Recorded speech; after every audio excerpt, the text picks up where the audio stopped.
नमस्कार मित्रांनो, गेले काही दिवस एक ट्रेंड समाज माध्यमांवर दिसतोय, म्हणजे जे भारतातले राष्ट्रीय विचारांचे काहीसे भाजप समर्थक अशी जी सही मंडळी आहेत त्यांच्याकडनं कदाचित हिंदी आणि इंग्रजी चॅनल बघून, कदाचित आंतरराष्ट्रीय चॅनल यूट्यूबवर बघून अशा प्रकारचा एक संदेश किंवा नॅरेटिव्ह पसरवला जातोय की या युद्धामध्ये इस्रायलला इराणच्या ताकदीचा अंदाज आला नाही. इराणनी गेल्या काही दिवसात इस्रायलचं जबरदस्त नुकसान केलेलं आहे आणि त्यामुळे इस्रायलला हे युद्ध आता थांबवायला पाहिजे किंवा आवरायला पाहिजे. आणि त्याच्यासाठी खास करून टेलिव्हिजनवर जे इस्रायलमधल्या महत्त्वाच्या इमारती त्यांचे फोटो किंवा व्हिडिओ व्हायरल होत आहेत. इस्रायलमधल्या लोकांच्या प्रतिक्रिया, आणि याच्यामध्ये माझे एक मित्रही आहे मायर मोझेस किंवा त्यांची मुलगी रेविताल मोझेस, यांनी पण व्हिडिओ केलेला आहे. अगदी मराठी चॅनलला मुलाखती दिलेल्या आहेत, कारण त्यांचं स्वतःचं घर याच्यामध्ये थेट मिसाईलच्या मध्ये उद्ध्वस्त नाही झालं, पण शेजारच्या बिल्डिंगवर मिसाईल पडल्यामुळे यांच्या घरातलं सगळं सामान मोडकळीस आलं आणि खूप मोठं नुकसान झालं. आणि अशी चित्र बघून, असे व्हिडिओ बघून अशा प्रकारचा निष्कर्ष काढणं सोपं आहे की इस्रायलने त्याच्या तोंडापेक्षा मोठा घास घ्यायचा प्रयत्न केला का?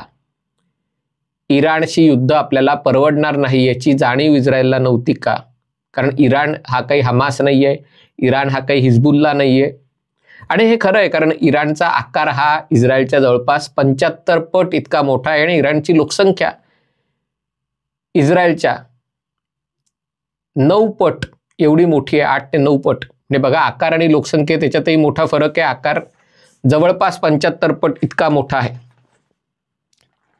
आणि त्यामुळे एवढा मोठा घास, आणि पुन्हा किमान 1000 किलोमीटर दोन देशातलं अंतर आहे. कमाल अंतर 2-2500 किलोमीटर आहे. म्हणजे बलुचिस्तानच्या बाजूला जो सिस्तान भाग आहे इराणचा, तो आणि इस्रायलमध्ये साधारणतः 2000 किलोमीटर 2500 किलोमीटर एवढं अंतर आहे. आणि त्यामुळे असं काही होतंय का? आणि म्हणून हे सगळं होत असताना त्या एका गाण्याची आठवण आली, छोटा बच्चा जान के हमको या समझ के हमको ना घबराना रे. इस्रायल हा छोटा बच्चा आहे, आकाराने लहान आहे, लोकसंख्येने लहान आहे, ही गोष्ट बरोबर आहे. पण या युद्धात झालेल्या नुकसानात आपण कशा पद्धतीने बघतो, आपली राजकीय समज, आपली युद्धशास्त्रातली समज किती आहे याचा विचार करणं आवश्यक आहे. लक्षात घ्या मित्रांनो, मुंबईमध्ये जे लोकल गाड्यांमध्ये बॉम्बस्फोट झाले ते काहीतरी प्रेशर कुकरमध्ये किंवा छोट्या सुटकेसमध्ये ठेवलेले बॉम्ब होते आणि त्याच्यातनं जवळपास 200 लोक मारले गेले होते. कारण मुंबईच्या लोकलचे डबे इतके खच्चून भरलेले असतात की छोटा स्फोट झाला तरी मोठ्या प्रमाणावर नुकसान होऊ शकतं. 1993 साली जे आपल्याकडे बॉम्बस्फोट झाले ते मुख्यतः गाड्यांमध्ये, रस्त्याच्या कडेला उभ्या केलेल्या गाड्यांमध्ये RDX चा वापर करून स्फोट घडवले होते. आणि तिथेही जे लक्ष त्यामध्ये केलं होतं, मग शेअर बाजार असेल किंवा मग सी रॉक हॉटेल असेल, सेना भवन असेल, तिथे जे स्फोट झाले तिकडनं आजूबाजूच्या अनेक इमारतींच्या काचा फुटल्या होत्या, तडे गेले होते गाडीत बसवलेल्या बॉम्बमुळे. जी क्षेपणास्त्र इराण इस्रायल विरुद्ध वापरते ती 2000 पाऊंडाची क्षेपणास्त्र आहेत. त्याच्यामध्ये इमारतीचं नुकसान होणं, ती इमारत कोसळणं किंवा आजूबाजूच्या 5-6 इमारती वापरापलीकडे त्यांची अवस्था होणं, म्हणजे त्या पाडूनच नव्या बांधाव्या लागतील जरी त्या पडल्या नसल्या तरी, अशी अवस्था होणं हे अतिशय स्वाभाविक आहे. पण अगदी आत्ताच्या ताज्या आकडेवारीकडे जर लक्ष द्यायचं असेल, अर्थात ही 19 जूनची आकडेवारी आहे. आता 21 जून आहे, आता कदाचित आजची ताजी आकडेवारी प्रसिद्ध होईल, पण 19 जूनच्या संध्याकाळच्या आकडेवारीनुसार आतापर्यंत इराणनी इस्रायलमध्ये 400 बॅलिस्टिक मिसाईल, म्हणजे 2000 पाऊंड स्फोटक असलेल्या 400 मिसाईल्स टाकलेल्या आहेत. शेकडो ड्रोनचे हल्ले झालेले आहेत. यातल्या 40 मिसाईल जमिनीवर पडलेल्या आहेत, म्हणजे 400 पैकी 40, 10% आकडा झाला. आणि याच्यामध्ये केवळ 24 माणसं मारली गेलेली आहेत. मारला गेलेला प्रत्येक माणूस महत्वाचा असतो, त्याचं आप्तजन, परिवार, मित्र, पण 2000 पाऊंडाच्या 400 मिसाईल्स आणि मारले गेलेल्यांची संख्या 24 आहे. 838 लोक जखमी झालेले आहेत, त्यातले 11 सिरियस आहेत, 42 जखमी आहेत, गंभीर असं हे नाही. आणि 785 खरचटलंय किंवा किरकोळ जखमा असलेले 785 आहेत. ही आकडेवारी इस्रायलची अधिकृत आकडेवारी आहे. 22,932 नुकसानीचे दावे, म्हणजे कोणाचं घर फुटलं, काचा फुटल्या, सामान फर्निचर तुटलं, याचे 22,932 दावे करण्यात आलेले आहेत. आणि 5,000 लोक विस्थापित झालेले आहेत, कारण त्यांची घरं उद्ध्वस्त झाली, शेजारची घरं उद्ध्वस्त झाली, म्हणून 5,000 लोकांना विस्थापित करण्यात आलेलं आहे. आता याच्यात काही गोष्टी नीट लक्षात घेण्याची गरज आहे. पहिली गोष्ट म्हणजे हे खरं आहे की इस्रायलचं वाइझमन इन्स्टिट्यूट ही तिकडची सर्वोत्तम संशोधन संस्था, तिचं या हल्ल्यात नुकसान झालेलं आहे. सरोका हॉस्पिटल हे इस्रायलमधल्या सगळ्यात मोठ्या हॉस्पिटलपैकी एक आहे आणि दक्षिण इस्रायलमधल्या 10 लाख लोकसंख्येला हे हॉस्पिटल सेवा पुरवतं. त्याचं जबरदस्त नुकसान या हल्ल्यामध्ये झालेलं आहे. असं म्हणतात की मोसादचं मुख्यालय ही याच्यामध्ये एक मिसाईल त्याच्यावर आदळलेली आहे. आज म्हणतात गृह मंत्रालयावर इस्रायलच्या, त्याच्यावर ही मिसाईल आदळलेली आहे. आणि बाकीच्या जसे म्हटलं की 40 मिसाईल जमिनीवर पडल्या आणि त्या कुठल्या ना कुठल्या तरी तेल अवीव मधल्या महत्त्वाच्या बिल्डिंगवर, रमतगान असेल, बातयाम असेल, उत्तरेला हायफाचं रिफायनरी आहे जिथे अदानींचं बंदर आहे, तिथे एक तेल शुद्धीकरण प्रकल्पात एका ठिकाणी मिसाईल पडलेली आहे. आणि या गोष्टी खऱ्या आहे, त्याच्यामध्ये काही लपवायचं कारण नाही आहे, कारण याबाबतची सगळी माहिती इस्रायल माध्यमांना आणि सगळ्यांना खुल्या स्वरूपात प्रसिद्ध करते. सुरुवातीला जेव्हा हल्ला होतो तेव्हा काही काळ सेन्सरशिप असते, कारण शत्रूला महत्त्वाची गुप्त माहिती कळू नये हा त्याच्या मागचा हेतू असतो. पण नंतर सगळ्या गोष्टी 24 तासात उघड केल्या जातात. दुसरीकडे इराणने आपल्या नागरिकांसाठी इंटरनेट बंद करून ठेवलेलं आहे, ही पहिली गोष्ट. आणि त्यामुळे इराणमध्ये काय नुकसान होत आहे ते तिथल्या नागरिकांना बाहेर पाठवता येणंच शक्य नाही. दुसरी गोष्ट, इस्रायलने जर ठरवलं तर इराणमधलं प्रत्येक विद्यापीठ, सरकारचा प्रत्येक विभाग, प्रत्येक महत्त्वाची इमारत इस्रायल सहज उद्ध्वस्त करू शकतं, कारण राजधानी तेहरानमध्ये इस्रायलला प्रतिरोध करणारी यंत्रणाच इराणकडे नाही आहे.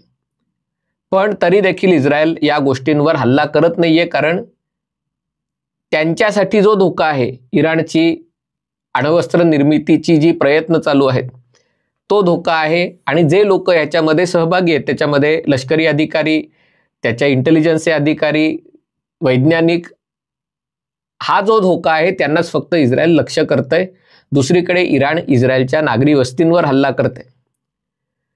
तिसरा मुद्दा त्याच्यामध्ये समजण्यासारखा आहे, म्हणजे आत्तापर्यंत सर्वोत्तम यंत्रणा असूनही, कारण काही जण आपले त्यातले लगेच भारत पाकिस्तान युद्धात पाकिस्तानच्या किती मिसाईल आपण उडवल्या आणि इराणच्या किती मिसाईल इस्रायलने उडवल्या याची तुलना करायला लागली. भारत पाकिस्तान सीमा भाग जिथे आहे तिकडे नागरी वस्ती तुरळक आहे, एवढी घनदाट नाही. तेल अवीव आणि जेरुसलेम ही 2 शहरं आहेत आणि त्याची उपनगरं आहेत. या 2 शहरात आणि उपनगरात इस्रायलची जवळपास 50% लोकसंख्या राहते. हे 50 ते 70 लाख लोकसंख्या, तुम्ही केवढा महानगरीय भाग केवढा पकडता, त्याच्यामध्ये 1 कोटी लोकसंख्येपैकी 50 लाख ते 70 लाख लोकसंख्या, एका यानी 70 लाख लोकसंख्या हायफा, बिअरशेवा, जेरुसलेम, तेल अवीव या 4 शहरांच्या मध्ये राहते. आणि त्याच्यावर जेव्हा हल्ले होतात तेव्हा नुकसान होणं स्वाभाविक असतं, कारण खूप मोठ्या प्रमाणावर शहरीकरण झालेलं आहे, खूप मोठ्या प्रमाणावर इमारती आहेत आणि इराणनी हा हल्ला केलेला आहे. पण एवढे हल्ले होऊनही फक्त 24 माणसं मारली गेलेली आहेत. मोसादच्या हेडक्वार्टरवर हल्ला झाला म्हणजे सगळ्या फायली जळून गेल्या वगैरे असं समजायचं कारण नाही, कारण या सगळ्या गोष्टी केव्हाच डिजिटल झालेल्या आहेत. मी अगदी इकडेही मुंबईत बॉम्बे स्टॉक एक्सचेंज, कारण BSE अजूनही नाव आहे, पण मुंबई शेअर बाजार आणि नॅशनल स्टॉक एक्सचेंजला गेलो, अनेकदा जातो, तिकडेही समजा शेअर बाजारावर मिसाईलचा हल्ला झाला तर शेअर बाजार बंद पडणार नाही याची तजवीज केलेली आहे. मी दुसरं एक सांगत नाही, पण एक दुसरं मोठं शहर आहे भारतातलं, तिथे त्यांची बीटा साईट आहे आणि समजा मुंबईतल्या शेअर बाजारावर मिसाईलचा हल्ला झाला तर त्या शहरातलं समांतर यंत्रणा कार्यान्वित होईल आणि शेअर बाजार चालू राहील. याचा अर्थ शेअर बाजार असुरक्षित आहे अशातला भाग नाहीये, पण अशा प्रकारची योजना ही करावी लागते आणि त्यामुळे आजच्या काळात सगळ्या गोष्टी डिजिटाइज झालेल्या आहेत, सगळ्या गोष्टी क्लाउडवर आहेत, सगळ्या गोष्टी सुरक्षित आहेत आणि त्यामुळे इमारत पडली तर विद्यापीठ आणि हॉस्पिटलमुळे नुकसान होतं, तेल शुद्धीकरण प्रकल्पाला आग लागली तर नुकसान होतं, पण ते मर्यादित असतं. आणखीन एक मुद्दा सांगायची आवश्यकता आहे, तो म्हणजे इस्रायलचं याच्यामध्ये एक विवंचना अशी आहे की जे पाश्चिमात्य देश आहेत, अमेरिका असेल, ब्रिटन, फ्रान्स, जर्मनी, या इथल्या लोकांना इस्रायल हा दुबळा असायला हवा. कारण ह्या युरोपीय देशांनी ज्यू समाजाविरुद्ध जे अनन्वित अत्याचार केलेले आहेत, 60 लाख लोक त्यांनी मारलेले आहेत. नाझी राजवटींनी मारली, पण जिथे जर्मनीचं राज्य होतं, जिथे जर्मनी आक्रमण करत होते, तिथल्या स्थानिक लोकांनी अनेकदा ही माणसं शोधण्यात मदत केली आणि त्यामुळे त्यांच्या मनात तो अपराधीपणाची जाणीव आहे. त्या अपराधीपणापोटी ते अनेकदा इस्रायलला मदत करतात. पण त्यांची अशी अपेक्षा असते की इस्रायलनी कायम दुबळं असायला हवं, इस्रायलनी कायम लहान मुलासारखं वागायला हवं, की काही कोणी थप्पड मारली की आपण रडायचं आणि मग कोणतरी आपल्या कडेवर घेऊन उगी उगी बाळा रडू नको, मी त्याला हात करतो. पण आज इस्रायल आकाराने छोटं असलं तरी पश्चिम आशियातलं सगळ्यात बलाढ्य राष्ट्र आहे. पण या देशांचा पाठिंबा मिळवण्यासाठी कधी कधी इस्रायलला अंडरडॉग प्ले करावं लागतं. म्हणजे झालेलं नुकसान जरी सहन करण्यासारखं असलं तरी त्याचा गवगवा करावा लागतो, कारण त्याच्यातनं या लोकांचा जो काही पाठिंबा जो आता खूप कमी झालाय तो राहू शकतो. भारतात त्याच्या बरोबर विरुद्ध परिस्थिती आहे. म्हणजे भारतात ज्या लोकांना इस्रायल आवडतो त्या लोकांना इस्रायल अशासाठी आवडतो कारण इस्रायल आपल्या शेजारी देशातल्या दहशतवादी संघटनांना किंवा जो कोणी इस्रायलचा विनाश करण्याचा प्रयत्न करेल त्यांना इस्रायल कसा ठोकतो ते बघून इस्रायल आवडतो. आता इस्रायलच्या समोरची विवंचना आहे की युरोप आणि अमेरिकेसाठी आपण दुबळे आहोत अशी प्रतिमा तयार करून जास्तीत जास्त त्यांचा पाठिंबा आणि मदत पदरात पाडून घ्यायची का भारतासारख्या देशांसमोर आपण किती ताकदीने या लोकांना ठोकतोय अशी प्रतिमा करायची. तुम्ही एकाच वेळेला दोन परस्पर विरोधी प्रतिमा तयार करू शकत नाही. आणि जरी स्थानिक पातळीवर तुम्ही केल्यात तरी आजकाल लोक न्यूयॉर्क टाइम्स वाचतात, DW बघतात, अल जझीरा बघतात आणि त्यामुळे विरुद्ध प्रतिमा दुसरीकडनं तुमच्याकडे येऊ शकते. पण हे सगळं करताना जे तारतम्य बाळगायला हवं की इराणचं झालेलं नुकसान, इंटरनेटवर असलेली बंदी, दुसरी गोष्ट इराणवर जाणीवपूर्वक अगदी मर्यादित हल्ले, उगाच माणसं मारायला किंवा विध्वंस करायला हल्ले इस्रायल करत नाही, तेवढी इस्रायलची क्षमता आहे, पण उगाच दारुगोळा व्यर्थ वाया घालवायची त्यांना गरज नाही. आणि तिसरी गोष्ट इमेज किंवा परसेप्शन कशा प्रकारचं तयार करतो.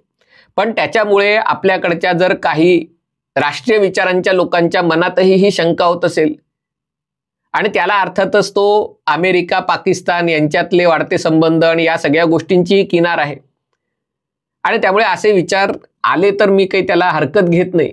पण त्याबद्दल व्यक्त होताना जमिनीवरची परिस्थिती, मारले गेलेले लोक, झालेलं नुकसान, समोरच्या देशाची रणनीती, आत्ताच एक न्यूयॉर्क टाइम्सने एक मोठी बातमी प्रसिद्ध केली आहे, त्याच्यावर खरं तर अख्खा व्हिडिओ होऊ शकत असेल पण याच्यात अगदी थोडंसं सांगतो. इराणचे सर्वोच्च नेते आयातुल्ला अली खामेनी, हे खोमेनी वेगळे, खामेनी वेगळे, त्यांनी स्वतःचे उत्तराधिकारी निश्चित केलेले आहेत. पण ते उत्तराधिकारी कोण, 3 लोक त्यांनी शॉर्टलिस्ट केलेले आहेत, पण त्यांची नावंही घोषित करायचं त्यांच्यात हिंमत नाही, कारण त्यांना भीती वाटते या तिघांना इस्रायल मारू शकेल का अमेरिका मारू शकेल.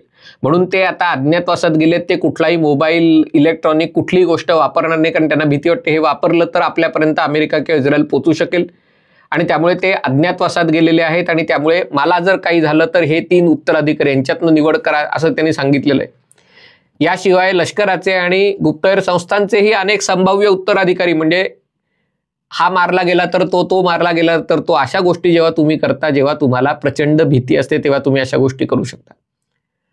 आणि त्यामुळे या विषयावर खरं तर स्वतंत्र व्हिडिओ होऊ शकेल. पण जे इस्रायलचे हितचिंतक आहेत, समर्थक आहेत आणि ज्यांच्या मनात या अशा प्रकारच्या शंका कुशंका निर्माण झालेल्या आहेत की इस्रायलनी चूक केली का, इस्रायलनी या अंतर्गत राजकारणापोटी हे केलं का, जसं भारत पाकिस्तान युद्धानंतर शशी थरूरपासनं प्रियंका चतुर्वेदी भारताची बाजू मांडायला जगभरात गेले, तसंच आता या युद्धात इस्रायलची बाजू मांडायला त्यांच्या प्रमुख विरोधी पक्षांचे नेतेही पुढे सरसावलेले आहेत.